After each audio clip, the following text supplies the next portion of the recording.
Welcome to the show where anything could happen.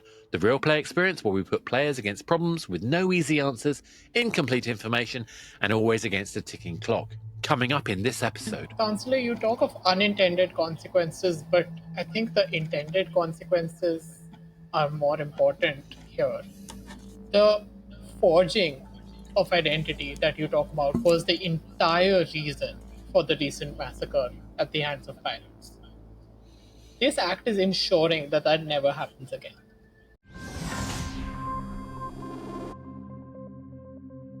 Today we find ourselves on Freepoint Concord, a neutral orbiting platform where UFR laws are debated, modified and pushed into practice. A proposed piece of legislation is being rushed through committee under emergency conditions. The Broadcast Identity Verification Act, BIVA, would mandate all civilian and commercial vessels in UFR space are required to emit a verified ID signature at all times. It is a response to recent attacks on merchant shipping and a high-profile massacre that was blamed on rogue pirates using falsified ship codes. Supporters claim it will protect honest traders and reduce smuggling and piracy. The players are the final 4 members of the committee in a closed-door emergency session.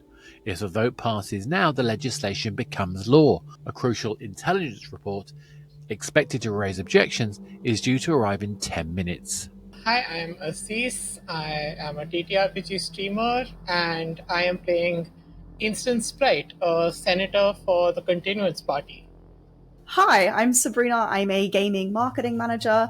I'm playing Blair, who is a Forge representative for the Pulse Reform Party, supporting charitable groups. Hi everyone, I am Miko, otherwise known as the Okayist GM. I'm a professional storyteller as well as an actual play streamer, and today I will be playing Rhian Avelan, an Accord Councillor, standing generally on principles of peacefulness, diplomacy, and cultural cohesion. Hi, I'm Phil Foxton. I run a operational outsourcing company within the video games industry. And tonight I'll be playing Admiral Akbar, who is an ex-Navy officer representing the Pulse group within this discussion. And the legislation must be decided in the next 20 minutes. But of course, anything could happen. I can kick things off by introducing myself. So hi everyone, my name is Blair. I'm a representative from the Pulse Reform Party. So if you're unaware, we support charitable groups who are focused on frontier settlements, on void traders, even a few anti-piracy initiatives. I am keen to hear from the rest of you kind of where you're coming from and what brings you here. And in particular, I think because we're discussing this law or this legislation, if there's anything that would be holding you back from approving it, because I know that this has been discussed at length at this stage and we're kind of in the last few minutes of making a decision. But of course, I question whether or not we need to move as hastily as all of this without considering all ramifications.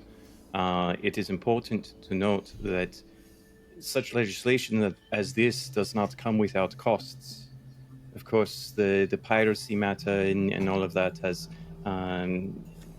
a blight on everything that we stand for, but this will obviate certain freedoms that come with living, and such freedoms should not be discounted so lightly. And I worry that we may be moving because of deadlines put upon us that should not be taken so frivolously. Understood, Councillor. I think, though, it's also important to remember that this isn't just about deadlines. This is about the lives of some people who have passed. So I think it's very important that this Broadcast Identity Verification Act passes to keep people safe, right? That's what the verified ID signature is aiming to do. I would like to say, excuse me, Senator Spright, you might know me. I've been a senator for a while now. I'm in charge. I'm responsible for a lot of lives. And those lives are not safe right now. This act is necessary to prevent pirate attacks, to allow people to live safer lives. Understood, and we're very sorry to hear about the loss for your side. Admiral Akbar, you've been quite quiet. Do you have anything you'd like to add? I'm just taking in what has been said, and so far I've not disagreed with any of it. If anything, I would take it a bit further. The current system is just not workable, has been proven by the high-profile massacres that have gone on so far, which the current identifying system just doesn't work. We really, really need to bring this in. The ideal time would have been a year ago, because it would have saved lives. At what point? How many lives do you have to save or lose? Sorry, how many lives do you have to lose before you say, let's pass, enough is enough, let's pass this law? I think we've reached the point where that enough is enough, and we should be bringing this in to protect our traders and the innocent parties that are maybe travelling on these ships. So you agreement there? Yeah, absolutely. Don't know what that was. There's no dogs on this ship. So, as we continue discussing, Rhian, Avelan, it sounds like you're maybe a little bit at odds with the rest of the parties here. Do you want to explain further your position? I'm certainly understanding of all of the points that you are presenting, and of course, Senator Spright, I feel for the loss of your peoples that suffered in this, but I must confess that are we also not forgetting that they are not the only ones that have passed before on these instances, right? Piracy is not something that we solve with a simple act as this. Piracy and ransom are things that we have dealt with for many generations, and I worry that what this act proposes to do will not actually solve all of the issues. We present to want to solve all of the problems, but we are not considering of the fact that void traders must have ways of protecting themselves, and the most significant method that they have in protecting themselves is anonymity. If we enact something such as this, then they will no longer have that anonymity. They will be forced to broadcast identities and information that could be used against them, that could make them larger targets than they ever had been in the past. And such things are not to be taken lightly. Are we not simply ensuring that by passing of this act, we are enabling corporate and business interests that seek to offer protective services in light of what is necessary to survive in the void?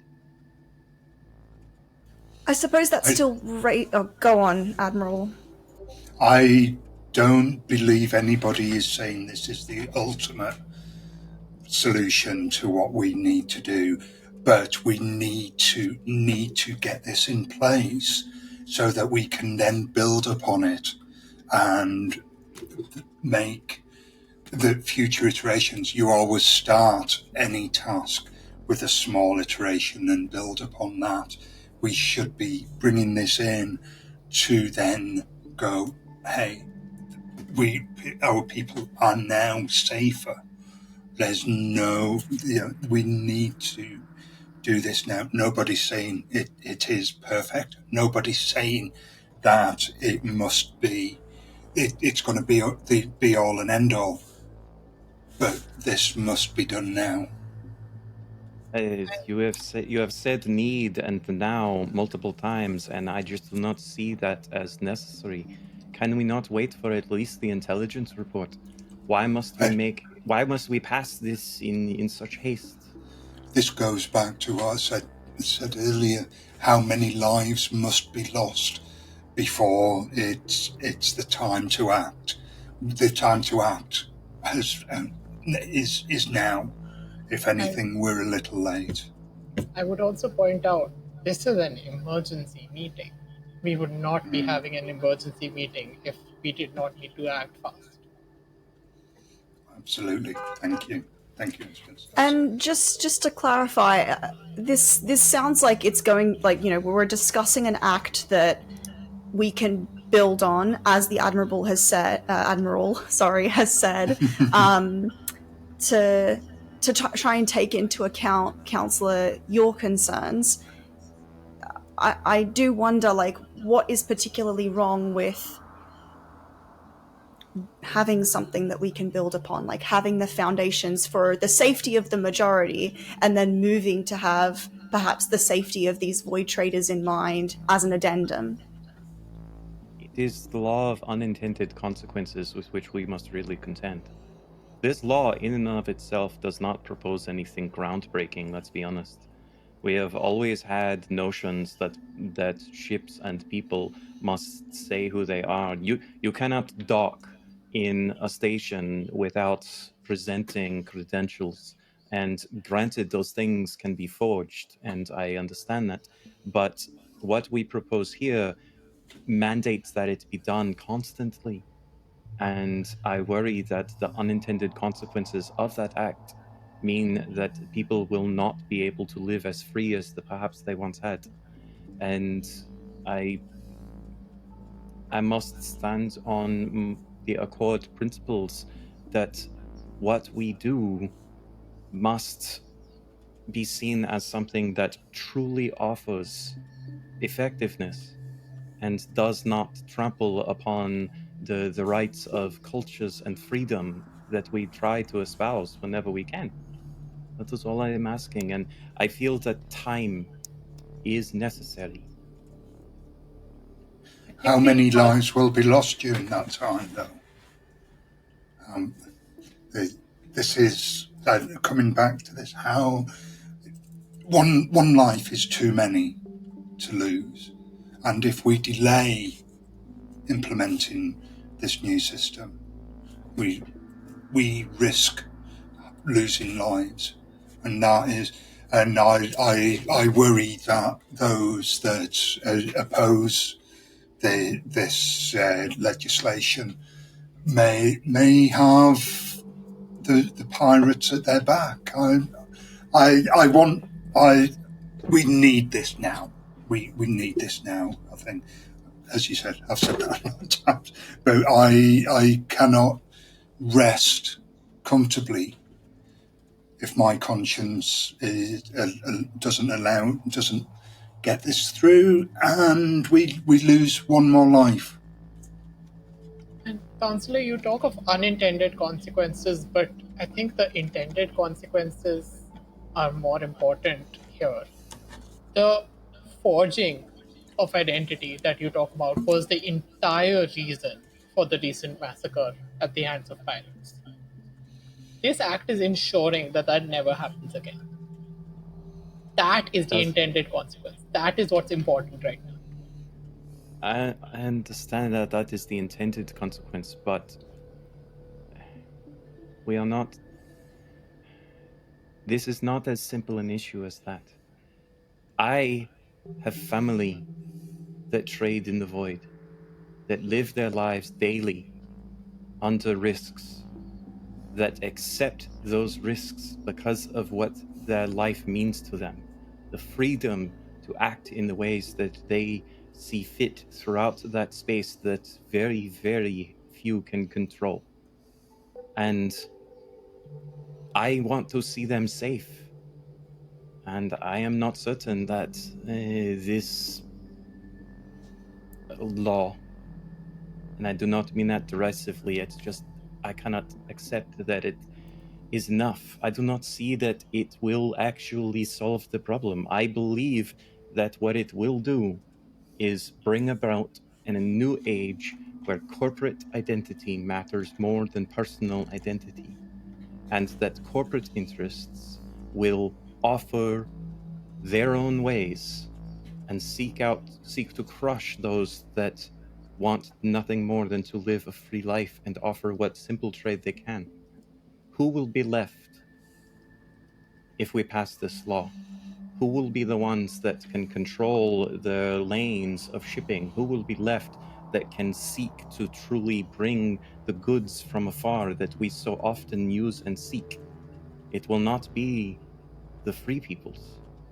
It will be those of corporate interest. And I could never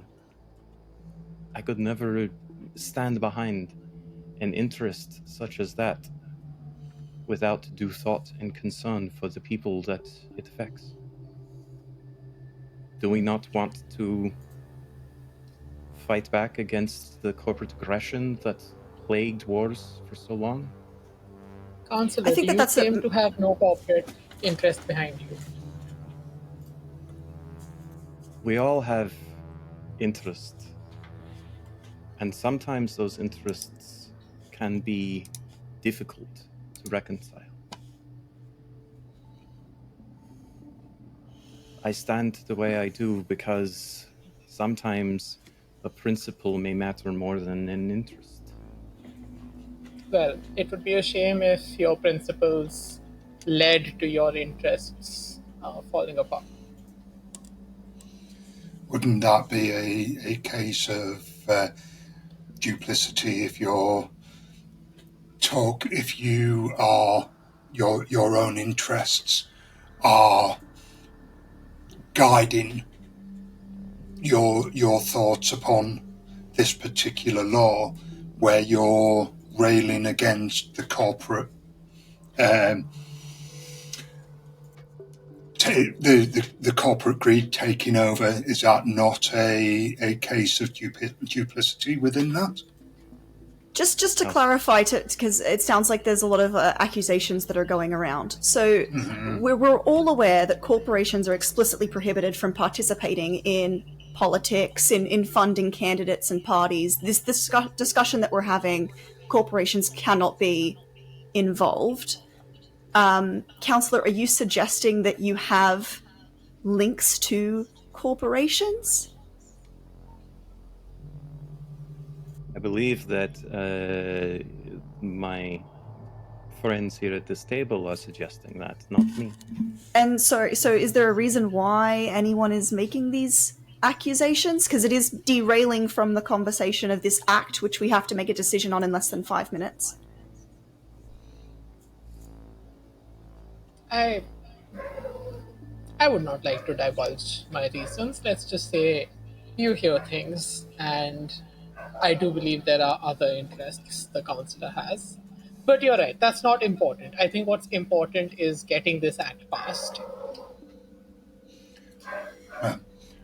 Okay, and is there any... It sounds like Admiral and Senator, you're both in agreement of having the act passed.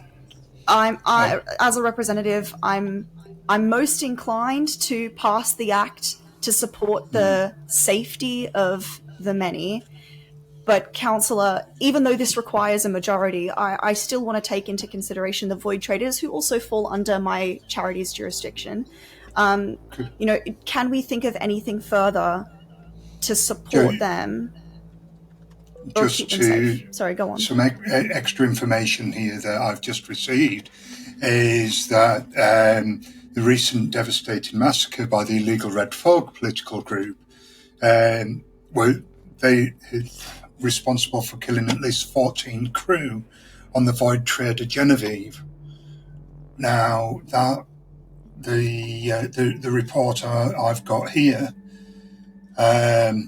just bear with me 1 second while I read it, seem to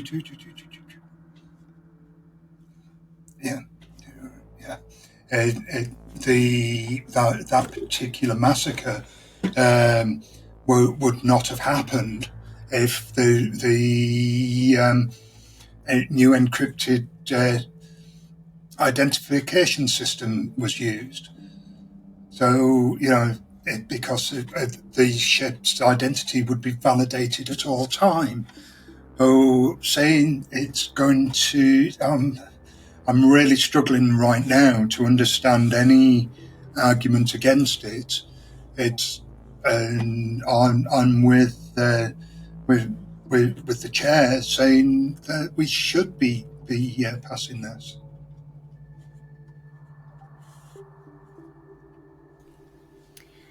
All right, it appears we've lost the senator, but we can continue the discussion here.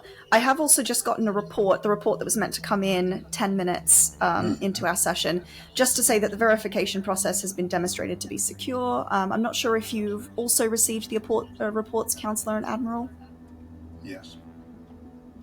I have received a report, yes, but I do not have the same confidence in it, perhaps, that the other representatives may. I am concerned that the Defense Advisory Board of the Navy has refused to participate in this discussion.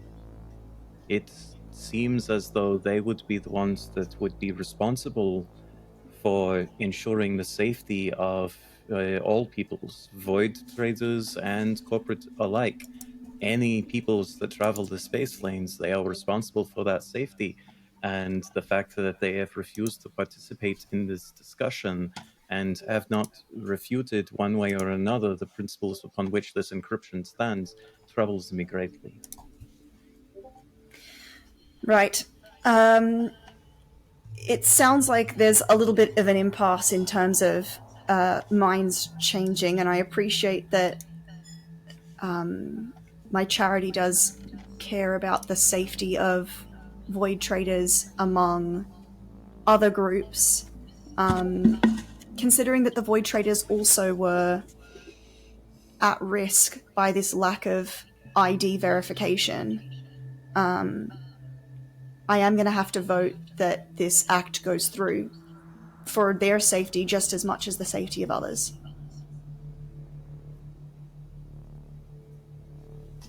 You vote as you must. I will not stand in the way of what another person feels is right is important. Voices should be heard, and my voice was heard, and I thank you for allowing me to state it in such ways, but I do not see the benefit that all of you do. And so I will vote no.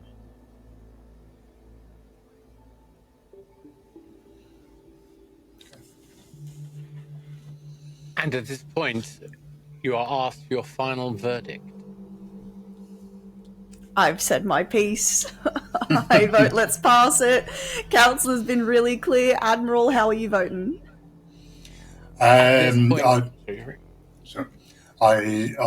hope I've been clear all along that it's about saving lives, which the sanctity of life should be ultimate, and therefore I'm voting to pass this. And as the vote is due to an end, instance Spright, your vote on the law. I vote for passing the law. And with that, the BIVA Act is now passed. Thank you very much. Right, okay, well, what does this mean? Anyone have any thoughts? Anyone want to own up to any confessions? Any influences that you might not want to have revealed in your earlier actions? I mean, I absolutely have something to get off my chest, now that the vote has happened. Which is, it's great being a representative of the Pulse Reform Party. I think it's even greater when you're an agent of the major pirate syndicate that was responsible for the Void Trader's death. Yike. I think if it's not clear to anybody, like for Blair as a character, I think it was important for this to get passed so that it was easier for the pirates to be able to spot who was most vulnerable, which the Councillor was very on top of, but couldn't convince others. So Yes. yeah, sorry about that. I think it's also pretty. It should be pretty apparent that Councillor Rhian backed off pretty easily. Yeah. I wonder why. Why would you have backed off? That couldn't possibly have anything to do with some of those aforementioned corporate interests. Oh, definitely not. It's almost like Senator Spright had leverage related to a corporate interest. I love the way you said that so subtly during the. You messaged me in the background saying, "Is it okay if I let loose one of the secrets?" And I said, "Do what you want, but there might be consequences." And that was the impact, the chilling effect of making those things. But so Admiral Akbar, I mean, do you think that you got justice? Ooh, that is a really tough one, because it's one of those things that you wouldn't really know until afterwards. It's not about. I have to admit, you did very well with the character, assigning the character, because you got very, very close. We've only met in person a couple of times. Yeah. You've actually picked up. You've got my character about half right. Right. That's good. Yeah, absolutely. It was either really, really, really good or really good luck. The bit you missed out, which I was fighting against, was the tempering of the fire in the belly of Admiral Akbar was would in real life with me would have been tempered by age and experience. And so it was interesting to be going through this. Did I feel that got justice for those? Yeah, it have to be seen later on. It's not like anyone could crack the unique encryption, is it? Did anyone perhaps so know unique how to as do one that? might think? No, it can be cracked. Yeah. It's already cracked, and It's already cracked. Yeah, it's literally already cracked. That was one of the I couldn't work out the directions of the conversation didn't quite go in a place where I felt I could throw in the knowledge of it was going to go. And actually, in the report, the report's been doctored by Core Helix because they wrote the report. And if you kind of, so the audience won't know this, but you all got a message which was the report, and that report basically went along the lines of the verification process has been demonstrated to be secure, and it's at several AU, as in astronomical distances. So basically, what that's saying is you could be detected a long way away. The encryption is unlikely to be broken in the near future due to the integrity of the verification agency, a company called SVP Corp. Who owns that? I think that's Rhian. So basically, somebody had already used Rhian's tech to break it, and it's implied in the report, but not stated. So you all had the information potentially, but it was probably a bit mean of me in the split seconds that you had to try and read that stuff. But anyway, that's all the point. Anyone got any last minute kind of thoughts or things or comments they'd like to add or feelings of their characters or whatever? I did appreciate being kind of the lone voice of reason, so to speak, in those moments. And I'm glad, I'm thankful to all of my players for kind of letting me run the mouse a little bit, so to speak. I felt almost bad for you.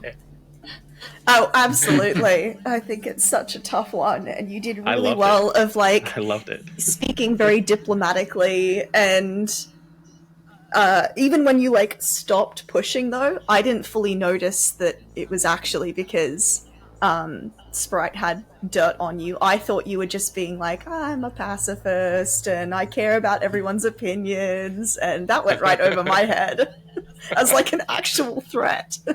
I did find it interesting that Spright backed off with that, though. I was because I was fully prepared to defend myself. I was trying to balance it by not drawing too much attention, because the thing was, the moment Blair then brought up that, do you have corporate backings?